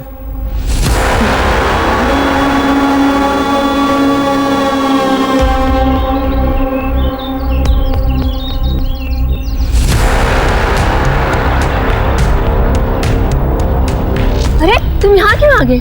हम आ रहे हैं ना बदल के, जाओ यहाँ से। अरे हमसे कहाँ शर्मा रही है? जाओ ना, हम आ रहे हैं, बोल रहे हैं। हम तुम्हारे पति हैं और हम आपके देवर। बाबूजी, हम सच कर रहे हैं, ये हमको फंसा रही है। दरोगा जी, हम मंदिर के पास गए नहीं थे, आप किसी दिन पूछ सकते हैं। शर्म आना चाहिए तुम लोगों को। तुम लोगों ने हमारा बेटी का जिंदगी बर्बाद कर दिया। तुमको हमारा ही बेटा मिला था फंसाने के लिए, हैं? तुमने परिवार को काम दिलवाया, इतनी मदद की, लेकिन तुमने साबित कर दिया कि पैर की जूती को ना सर पे नहीं चढ़ाना चाहिए। मालिक, हमारी बेटी झूठ नहीं बोल सकती है। हम झूठ नहीं बोल रहे। उल्लू समझिए हमको। कल यहाँ झूठा कहानी सुनाई कि नकली शादी किया, फिर बलात्कार किया। अब जब हम शिकायत नहीं लिखे तो अब असली बलात्कार के नाटक कर रही है। भरोसा नहीं हो रहा है ना? नहीं हो रहा है ना, तो टेस्ट करवा लीजिए हमारा। तुम ज्यादा करने जानती हो हमसे, हाँ? अब इतना समय नहीं है हमारे पास कि तुम्हारा टेस्ट कराते रहे। अब चलिए निकलिए यहाँ से, फिर लॉकअप में डाल देंगे। वो झूठा बलात्कार का केस करना भी क्राइम होता है, समझे? चलिए निकलिए। हम गरीब लोग हैं ना, इसीलिए आप हमें चुप कराइएगा। हम जानते हैं आप इनके खिलाफ कुछ नहीं कीजिएगा। एक बात समझ लीजिए, इनको इनके किए की सजा हम जरूर दिलाएंगे, आप देख लीजिएगा, छोड़ेंगे नहीं। काजल बार बार ये कहती रही कि संदीप और चंदन ने मिलकर उसके साथ बलात्कार किया है, लेकिन संदीप और चंदन का कहना था कि वो मंदिर गए ही नहीं। और ये कोई अनोखी घटना नहीं थी जहां पुलिस ने अपनी पूरी कार्यवाही किए बिना ही अपना पूरा फैसला सुना दिया।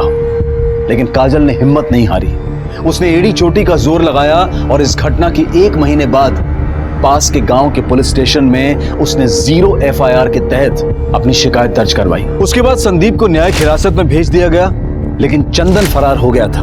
क्योंकि इस केस में बलात्कार के 1 महीने बाद FIR रजिस्टर हुई थी, इसलिए सबूतों की कमी के आधार पर तकरीबन 10 महीने बाद संदीप को बेल मिल गई। लेकिन काजल ने अपनी लड़ाई नहीं छोड़ी, वो न्याय की गुहार लगाती रही। क्या उसे बेल मिल गई? पुलिस के पास उसके खिलाफ कोई सबूत नहीं था। हाँ, तो सही समय पर हमारा केस दर्ज करते तब तो मिलता ना सबूत। हम गए थे तो हमको भगा दिया। 1 महीने बाद जाके तो हमारा कंप्लेन दर्ज किया उन लोगों ने। चाहे कुछ भी हो जाए, हम उसे सजा दिलवा के ही रहेंगे, छोड़ेंगे नहीं।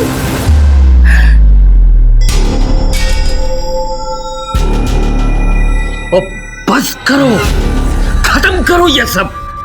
हम अपनी बेइज्जती और नहीं करवा सकते। उसने हमारे साथ गलत किया और आप चाहते हैं कि हम चुपचाप होकर बैठ जाएं। ए लड़की, तुम्हारे समझ में नहीं आ रहा है क्या? हाँ, कौन झंडा गाड़ के नहीं आई हो तुम? पूरा गांव थूक रहा है हमारे नाम पर। किसी को मुंह दिखाने के लायक नहीं रहे हम। अपना बस हुक्का पानी बंद होना रह गया है। चाहे कुछ भी हो जाए, चाहे हमें एक गांव छोड़कर ही क्यों न जाना पड़े, हमारे साथ हुए अन्याय पर हम चुप होकर नहीं बैठेंगे। तो क्या करें हम लोग? जहर खा के मर जाए हम लोग।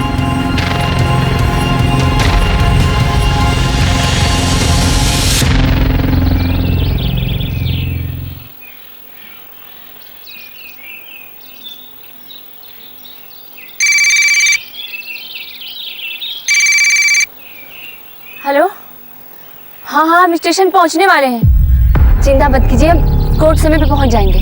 ठीक है?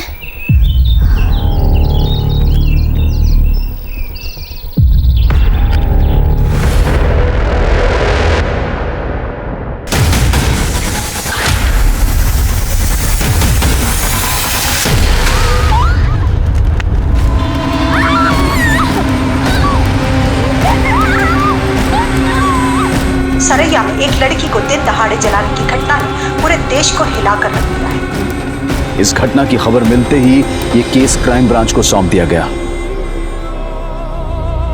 हमारी बहन ने कहा कि वो जीना चाहती है। उसने हमसे कहा कि हम उसे बचा लें और ये कि उसके अपराधियों को सजा मिले।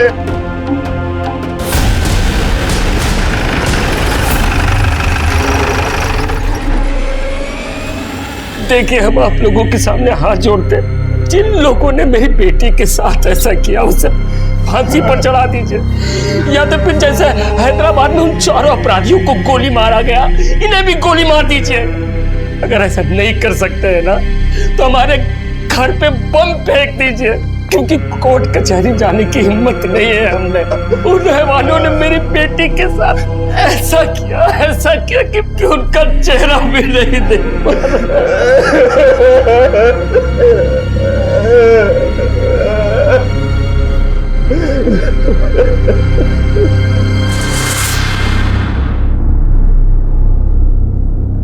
डॉक्टर, काजल कैसी? हालत बहुत ही नाजुक है। लड़की के सर पर वार किया है, 85% वो जल चुकी है। उसके बाद भी वो वहां से भागकर 1.5 किलोमीटर दूर अपने गांव तक पहुंची। आप सोच सकते हैं उसको जीने की कितनी चाह होगी। जिस किसी ने भी इसके साथ ये वैश्याना हरकत की है ना डॉक्टर साहब, उसको सजा तो जरूर मिलेगी। काजल के बयान चाहिए होंगे हमें किसी भी कीमत पर। इसके अपराधी को कड़ी से कड़ी सजा दिलवानी है। अभी तो बहुत मुश्किल लग रहा है। कुछ देर पहले उसने अपने भाई से बात की थी, मगर उसके बाद से वो बिल्कुल चुपचाप है। बीच बीच में थोड़ा होश आ रहा है, पर अभी वो बात नहीं कर पाएगी। आपकी बहन ने आखिरी बार आपसे बात की थी, कुछ बताया उसने? किसने किया उसके साथ ये सब? जी सर, हमारी बहन ने हमसे कहा कि ये सब कुछ संदीप, चंदन, सुशील, कृष्णा और विशाल ने किया उसके साथ। कहाँ हुआ ये सब?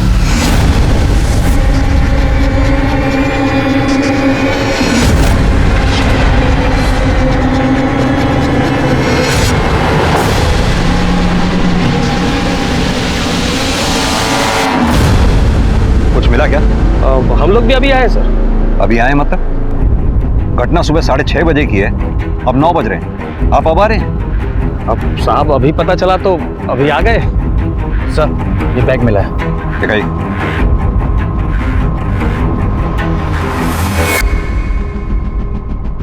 इसकी डिटेल निकलवाओ। सर, ये केस मैंने स्टडी किया है शर्मा जी। लड़की ने 11 महीने पहले आपके पास रेप की कंप्लेंट लिखवाई थी। आपने केस दर्ज नहीं किया? अरे सर, लड़की झूठ बोल रही थी। झूठ बोल रही थी? लड़की ने अपने भाई के सामने 5 लड़कों के नाम लिए हैं। संदीप, चंदन, कृष्णा, विशाल, सुशील। हो सकता है सर। प्रताप, पूरी जगह की अच्छी तरह से फोरेंसिक करवाओ। जो कुछ मिले कलेक्ट करो। लड़की को केरोसिन से जलाया गया, पता करो केरोसिन आया कहाँ से। जी सर। लेकिन सर, ये गांव बहुत छोटा है, हर घर में केरोसिन मिलेगा, पता कर पाना मुश्किल होगा। शर्मा जी, आपने उन 5 को अरेस्ट किया? प्रताप, उन 5 लड़कों को अरेस्ट करो, किसी भी कीमत पर। अरे साहब, आप कहाँ घुसे चले जा रहे हैं? अरे चल। अरे सुता है ऊपर।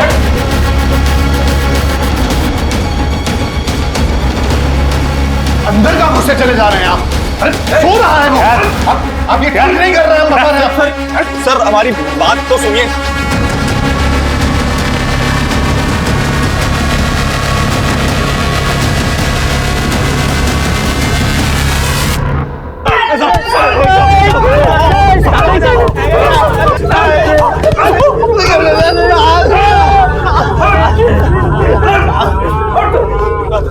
तुझे जरा सी भी शर्म नहीं आई? काजल के साथ झूठे प्यार का नाटक करके उसे घर से भगा के उससे नकली पेपर पे दस्तखत लेके उसका रेप किया, और जब उसने तुम्हारी पुलिस में कंप्लेंट की तो अपने दोस्त चंदन के साथ मिलकर दोबारा उसका रेप किया और आखिर में उसे आपके हवाले कर दिया। अरे नहीं साहब, ये सब झूठ बात है, हमने कुछ नहीं किया है। अच्छा, ये इसमें जितने भी मैसेजेस हैं उससे साफ जाहिर होता है कि तेरा काजल के साथ अफेयर चल रहा था। हाँ सर, हम काजल से प्यार करते थे, तभी तो उसको घर से भागने के लिए भी कहे थे, लेकिन जब हम घर से निकले तब पापा ने हमको देख लिया था और उन्होंने हमको रोक दिया।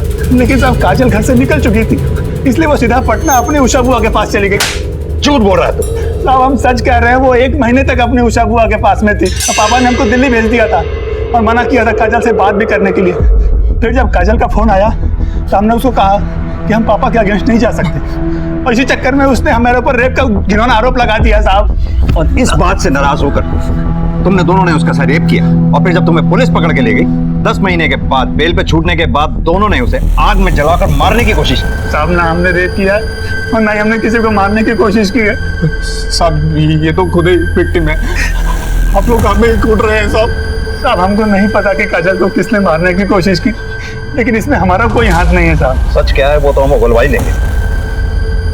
एक बार काजल को होश में आ जाने दो, उसे बयान दे देना, तुम लोगों को वो सजा दिलवाऊंगा, याद रखोगे। कुटाई करो इनकी।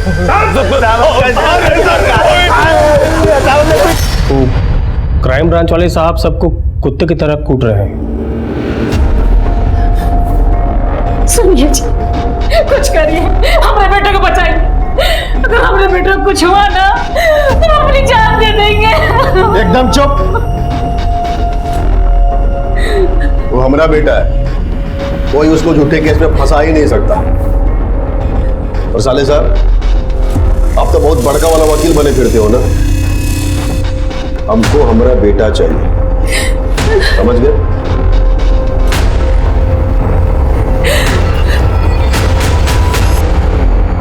काजल ने आखिरी बार आपको फोन किया था? जी, आज उसके केस की सुनवाई थी, इसलिए वो शहर आने वाली थी, इसलिए उसने मुझे कॉल किया था। वो भी सुबह 6:30 बजे? जी, दरअसल में क्या कि गांव के अगले स्टेशन से ट्रेन चलती बन के सुबह 7:30 पे, और अगली ट्रेन चलती 10 बजे। वो अक्सर लेट होती है, और काजल की कोर्ट में 11 बजे पेशी थी, तो कहीं लेट ना हो जाए इसलिए उसने मुझे कॉल किया था।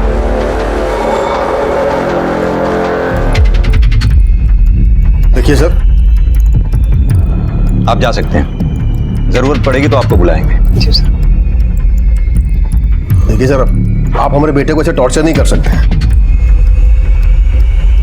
आपके बेटे को हम टॉर्चर नहीं कर रहे, लेकिन सच बुलवाने के लिए थोड़ी बहुत सख्ती तो करनी ही पड़ती है। हमारे बेटे ने कुछ नहीं किया साहब, वो लड़की झूठ बोल रही है। आपके बेटे ने उसे बोलने लायक छोड़ा ही कहाँ है? ऐसा मत बोलिए साहब। देखिए सर, ये सब जो है ना, खाली हमारा छवि को खराब करने के लिए किया जा रहा है। अच्छा एक बात कहें साहब, कोई लड़की किसी लड़के के साथ जो है घर छोड़ के भागेगी, उसका चरित्र कैसा होगा?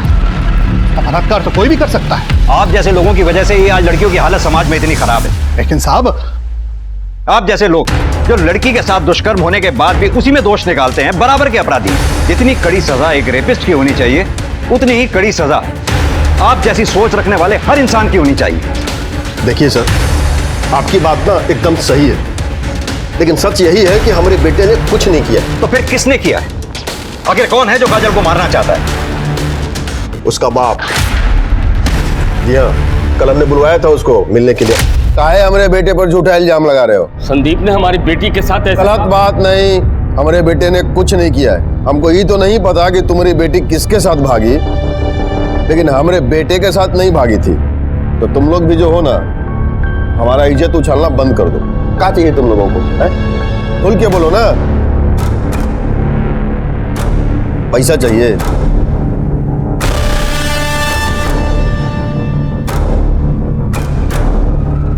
बोलो ना। जितना चाहिए ना उतना मिलेगा, लेकिन आज के बाद तुम लोग जो हो हमारा बेटा कोई झूठा केस में ना और नहीं घसीटोगे।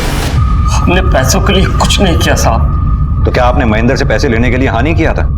नहीं, हम गरीब जरूर हैं लेकिन इतना नीच नहीं है कि अपनी बेटी की इज्जत का मोल करें। संदीप अपनी बेटी काजल के साथ। ए शंकर, औकात में समझे, हमारा माथा फिर गया ना तो पूरा खानदान में ना कोई दिया बत्ती जलाने वाला भी नहीं बचेगा।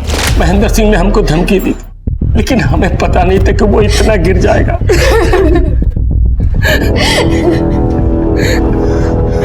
आप पटना में रहती है ना? जी साहब। काजल ने संदीप पे आरोप लगाया था कि संदीप ने काजल को घर से भगाया था, लेकिन काजल आपके साथ 1 महीने बाद घर वापस आई। क्या ये बात सच है? हाँ साहब।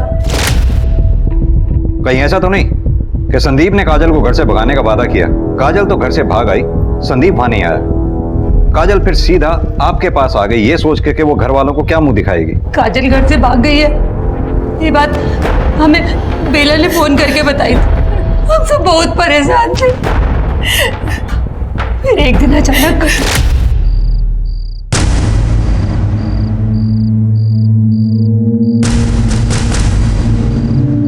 काजल आओ खाना खा लो।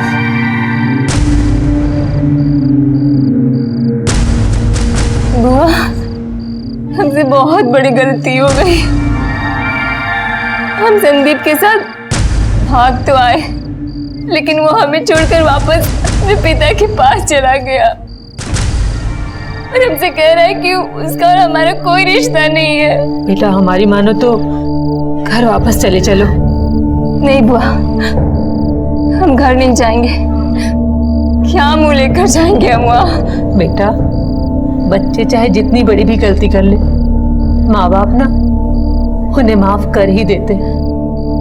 हम सब उसे बहुत समझा बुझा कर यहाँ वापस लाए थे पर काजल के साथ संदीप ने बहुत गलत किया। वो तो बस अपने आत्मसम्मान को बचाने के लिए आवाज उठा रही थी। देखो क्या कर दिया हमारी बच्ची के साथ।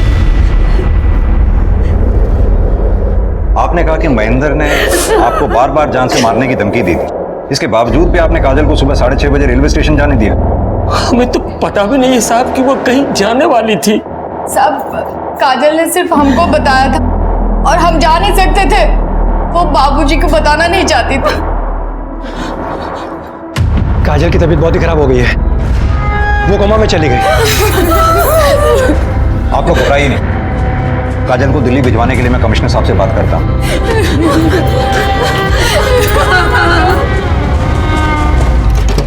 सर ये केस बहुत ही उलझा हुआ है। मैंने गांव में पता किया, शंकर ने पूरे गांव में यही बताया है कि पिछले 1 महीने से काजल पटना में थी अपनी बुआ के घर। प्रताप, नॉर्मल सी बात है, घर से अगर लड़की भाग जाए तो घर वाले अपनी इज्जत बचाने के लिए कुछ तो कहेंगे। ये भी सही है। एक बात समझ में नहीं आई, अगर काजल सच में संदीप के साथ घर छोड़कर भागी थी और संदीप ने काजल के साथ शादी का झूठा बहाना करके उसे इस्तेमाल करके छोड़ दिया, वाकई काजल की इस मामले में तो बड़ी हिम्मत माननी पड़ेगी। इतना सब कुछ उसके साथ हो गया, उसके बावजूद उसने आवाज उठाई। लेकिन सर संदीप का कहना है कि पिछले 1 महीने से वो दिल्ली में था, पटना में नहीं। तो हो सकता है सच में काजल ने गुस्से में आकर उस पर झूठे रेप का केस डाल दिया हो। होने को तो कुछ भी हो सकता है।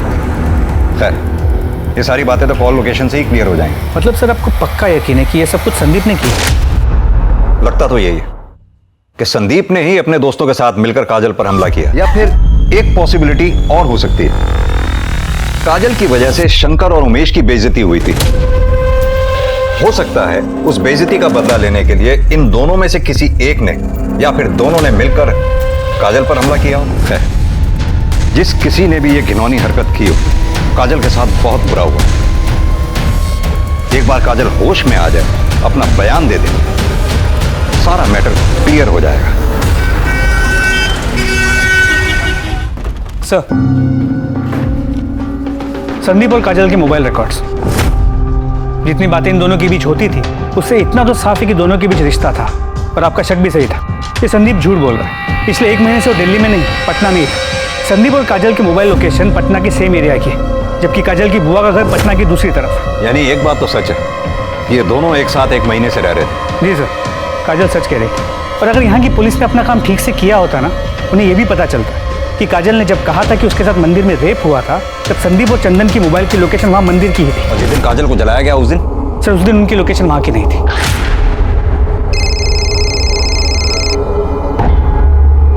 सर एक सेकंड। Hello, what?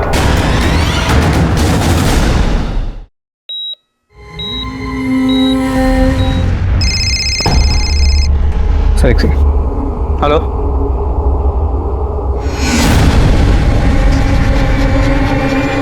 सर काजल नहीं रही। क्या?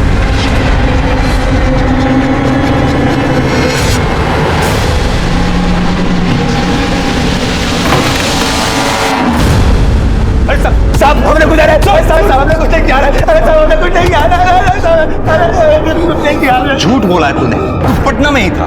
साहब हम काजल को पटना लेके ही भागे थे, लेकिन फिर पापा का फोन आ गया और हमने उनका फोन नहीं उठाया तो उन्होंने हमको ही उठवा लिया। देखो अम्मा बचाओ, शंकर की बेटी ही मिली आशिकी करने के लिए। अगर आज के बाद उसे दोबारा मिले ना, बता दे रहे। अरे समझा कि नहीं? ठीक है, हम नहीं मिलेंगे आपसे। साहब हम तो काजल से बहुत प्यार करते थे। प्यार करते थे? प्यार करता? झूठ प्यार का नाटक नहीं करता, नकली पेपर पे साइन करा के उसका शारीरिक संबंध नहीं बनाता उससे। तब मैं क्या करता? वो मुझे हाथ भी नहीं लगाने देती थी। क्या कर रहे हो? इसीलिए तुम दोनों ने साथ में मिलकर मंदिर के पीछे उसका रेप किया। नहीं नहीं साहब, ये झूठ है। झूठ है? तेरे मोबाइल रिकॉर्ड्स, बिना सबूत के बात नहीं कर रहा हूं मैं। बोल। तब पापा ने हमको चप्पल से मारा था और हम बहुत गुस्से में थे। उसको सबक सिखाने के लिए हम लोगों ने ये सब किया। और इतने पे भी जब तुम दोनों काजल को नहीं तोड़ पाए तो उसे चला के मार दिया। मार दिया? हाँ। मतलब? काजल मर गई है। लेकिन तुम चिंता मत करो, काजल अगर यहां सच बोलने के लिए नहीं है तो क्या हुआ, तुम लोगों का डीएनए सच बोलेगा। जिस जगह पे तुमने काजल को जला के मारा है ना, वहां कोई ना कोई तो सबूत हमारे हाथ लगेगा। एक भी सबूत अगर हमारे हाथ लगा, तुम्हारी वो हालत करूंगा कि तुम सोच भी नहीं सकते। देखिए, हम अपने बेटे का ना डीएनए टेस्ट नहीं होने देंगे। क्यों? आपका तो मानना है आपके बेटे ने काजल को नहीं मारा है, तो फिर डर किस बात का है? डर वर कुछ नहीं है सर, लेकिन अब ना बहुत हुआ। अब हम अपने बेटे का ना ये टॉर्चर बर्दाश्त नहीं कर सकते। वैसे भी साहब, जब तक संदीप और बाकी के लड़के परमिशन नहीं देते हैं, आप डीएनए टेस्ट नहीं कर सकते उनका। वकील साहब, आपने तो वकालत बहुत अच्छी तरह से पढ़ी है, फिर तो आपको ये भी पता होगा कि डीएनए की परमिशन कोर्ट से भी मिलती है। ठीक है, फिर देखते हैं आपको कोर्ट कैसे परमिशन देता है। सत्य सत्य सत्य सत्य सत्य। आप यहाँ आप भी बताइए साहब, अब इसमें बचा ही क्या है जिसका अंतिम संस्कार कर? तब तक हम अंतिम संस्कार नहीं करेंगे। जिसके साथ प्यार के नाम पर बलात्कार हुआ, जब उसने आवाज उठाई तो उसके साथ सामूहिक बलात्कार किया गया। काजल का अंतिम संस्कार कर दीजिए। मैं आपसे वादा करता हूँ, काजल के अपराधियों को सजा जरूर मिलेगी।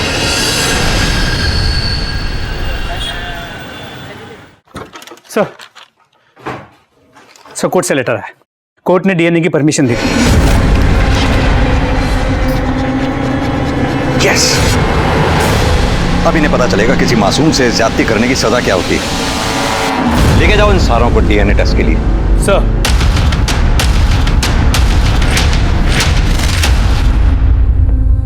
सारे सस्पेक्ट के डीएनए टेस्ट की परमिशन मिल चुकी है, अपराधियों को ले जाया गया है। देखते रहिए आप हमारा चैनल स्पीड न्यूज, हम आपको पल-पल की न्यूज देते रहेंगे। Cameraman John.